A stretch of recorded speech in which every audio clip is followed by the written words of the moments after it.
con Petro y cómo fue que se financió España. Yo fui el primero en denunciar a Gustavo Petro y a su ministro Velázquez en los Estados Unidos por la zona franca del narcotráfico, del Catatumbo, ninguna zona binacional.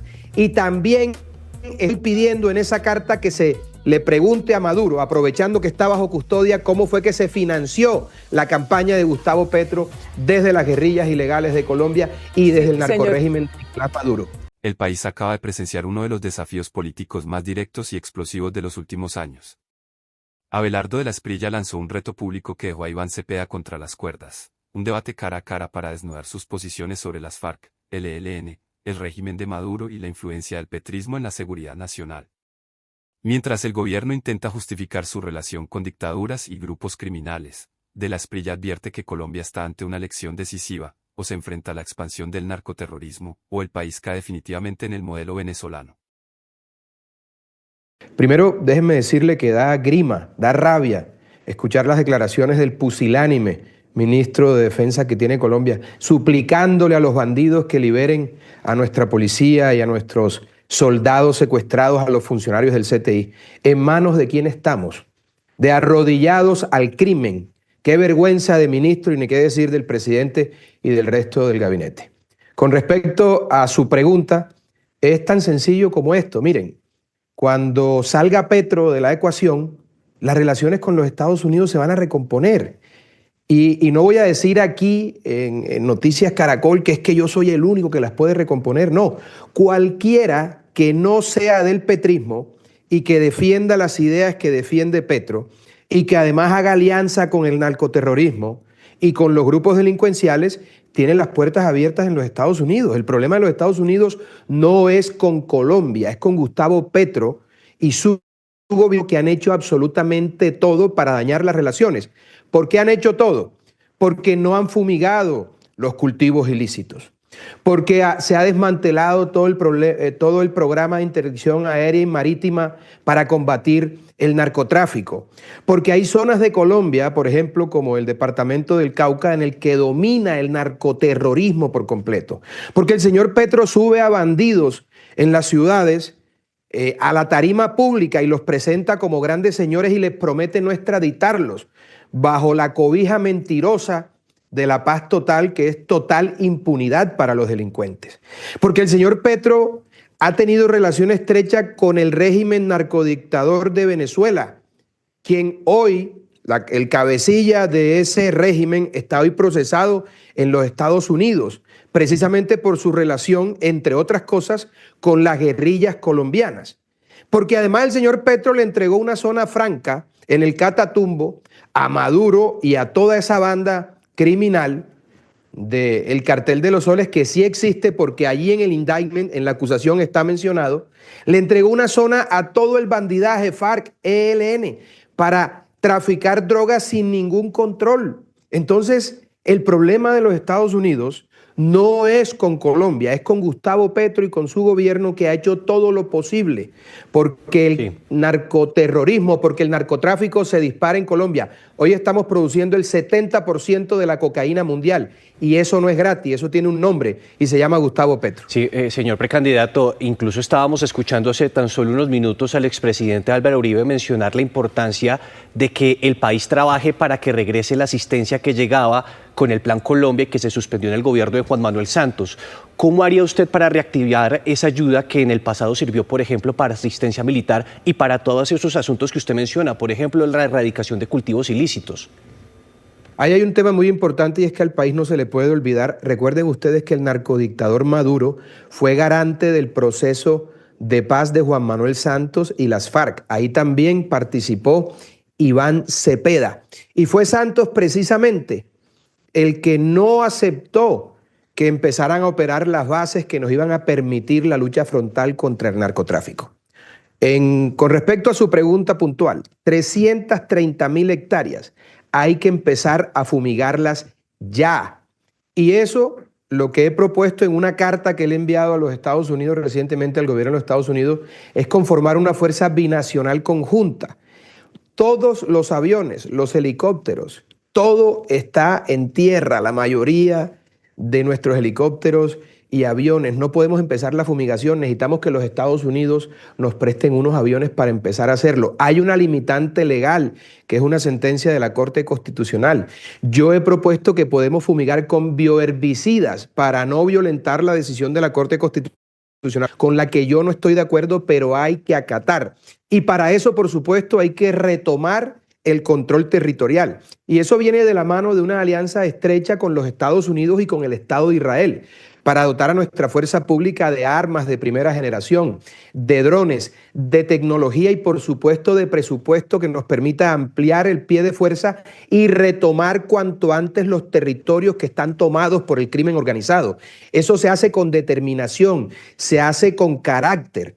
Y a eso he venido precisamente, a resolver los problemas de Colombia. Y Estados Unidos es un aliado fundamental, al igual que de Israel, en la solución de esos problemas que requieren voluntad política porque se pueden hacer. Entonces la gente dirá, no, es que los aviones no están listos, es que no hay presupuesto para tal. Bueno, se busca la forma y se empieza a hacer, porque Colombia debe combatir el más grande de todos los cánceres que tiene nuestro país, que es el narcotráfico. Hasta que no acabemos con el narcotráfico, no vamos a tener una paz real, no la paz que se negocia con los bandidos, sino la paz que se impone con la fuerza de las armas y las leyes de la República.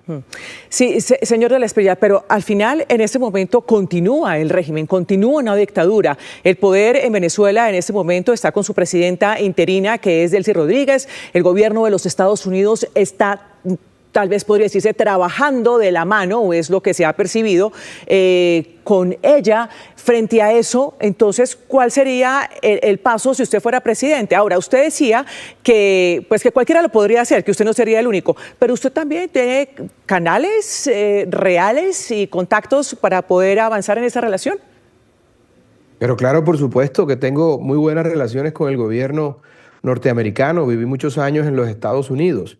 Lo que quiero señalar es que el problema no es con Colombia, el problema es con Gustavo Petro. Es como cuando una mujer sale con un hombre que la maltrata, un día se aburre y lo deja y empieza una nueva relación en donde el señor la trata como una dama, como se merece. Todo cambia absolutamente. Estando Petro por fuera de la ecuación, el asunto se resuelve y se resuelve pronto. Ahora bien, fíjense ustedes, aquí hay que decir algo muy importante. Lo que está ocurriendo con Maduro es fundamental porque se ha detenido a un narcoterrorista que tiene información privilegiada sobre lo que ha ocurrido en Colombia. Maduro ha tenido mucha injerencia en Colombia. Ya les mencioné que fue el garante del proceso de paz, el mal llamado proceso de paz de Juan Manuel Santos con la FARC. Allí también estuvo Iván Cepeda. El narcodictador Maduro quizás sea el político extranjero que más influencia ha tenido en Colombia. Por eso tenemos que pedirle, como en efecto lo hice con la carta que mencioné anteriormente al gobierno de Estados Unidos, que le pregunten cómo fue que se financió la campaña de Gustavo Petro. ¿Cuál ha sido la participación de Iván Cepeda en la relación con las guerrillas colombianas que tienen cobijo en Venezuela por cuenta del narcorrégimen? Eso es fundamental para la democracia colombiana. Tenemos que saber la verdad y de eso depende mucha cosa. Ahora bien, con respecto a la pregunta, hay un proceso de transición. Hay que conocer la historia para entender cuál es la manera de proceder de los Estados Unidos. Se me viene a la mente, por ejemplo, el episodio de Trujillo en República Dominicana, un dictador supremamente cruel, que una vez depuesto del poder fue reemplazado por alguien cercano al régimen, el doctor Balaguer, casi que con una coadministración de los Estados Unidos. Los Estados Unidos no le podían entregar enseguida el país a la oposición venezolana hasta que el país no esté estabilizado. Yo entiendo lo que están haciendo los Estados Unidos y tengo la tranquilidad de que el arquitecto y cerebro detrás de todo esto es un hombre supremamente inteligente y brillante que conoce la geopolítica hemisférica como nadie, que es el secretario de Estado Marco Rubio. Ellos saben lo que están haciendo.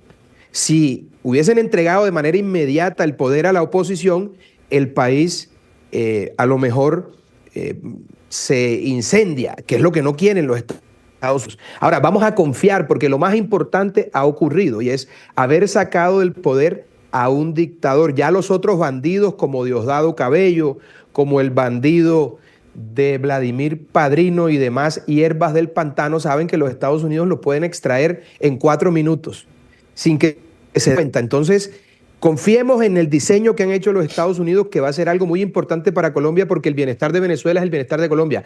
Va a ser la mejor reforma tributaria, el mejor plan de desarrollo, que Venezuela encuentre su libertad para que Colombia se convierta en el primer proveedor de bienes y servicios de Venezuela, y Venezuela será sin duda nuestro primer socio comercial. Sí, doctor, permítame hacerle una última pregunta. Al inicio de la entrevista usted pues mencionaba que no necesariamente tiene que ser usted quien realice todo lo que acaba de mencionar en materia de política exterior, sino que en el escenario electoral sea cualquiera que derrote a Petro o Iván Cepeda. En ese sentido, usted ha conversado recientemente con Paloma Valencia, Juan Carlos Pinzón, de cara a lo que pueda suceder el 8 de marzo y en la primera vuelta. ¿Tiene las puertas abiertas para que ellos dos o usted eventualmente aterricen en esas campañas? Yo lo he conversado con ellos, lo he dicho públicamente. Aquí es bienvenido todo el mundo en esta alianza patriótica. Todos caben aquí, menos Petro y sus cómplices. Yo sigo abierto, no tengo ningún problema. Todo el respeto para el doctor Pinzón, todo el respeto para la doctora Paloma Valencia y para el resto de candidatos.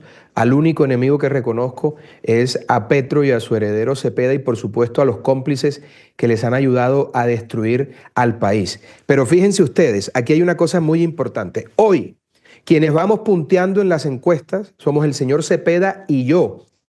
El señor Cepeda está escondido.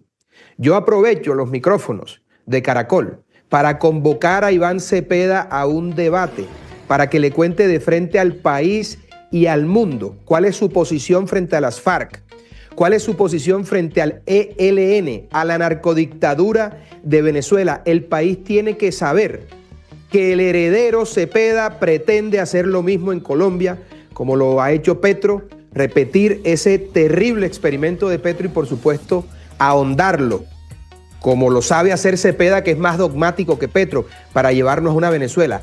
Que Cepeda designe a alguien de su campaña, yo designo a alguien de la mía, que acordemos las condiciones del debate y que los dos candidatos punteros en las encuestas de frente le hablemos al país sobre cuál es nuestra posición sobre la narcodictadura de Venezuela y sobre las relaciones que tiene esa narcodictadura con el régimen de Gustavo Petro, con la FARC y el ELN, narcoterroristas que le han hecho muchísimo daño a nuestro país. Eso es fundamental, y es fundamental que se conozca la verdad de los vínculos de Maduro con Petro y cómo fue que se financió esa campaña. Yo fui el primero en denunciar a Gustavo Petro y a su ministro Velázquez en los Estados Unidos por la zona franca del narcotráfico, del Catatumbo, ninguna zona binacional. Y también estoy pidiendo en esa carta que se le pregunte a Maduro, aprovechando que está bajo custodia, cómo fue que se financió la campaña de Gustavo Petro desde las guerrillas ilegales de Colombia y desde el narcorrégimen de Nicolás Maduro. Ya veremos si le responde el señor Cepeda a esa petición. La intervención de Abelardo de la Espriella no fue un comentario más dentro del ruido político. Fue una advertencia calculada, un mensaje estratégico y un movimiento que obliga a Iván Cepeda a responder ante el país.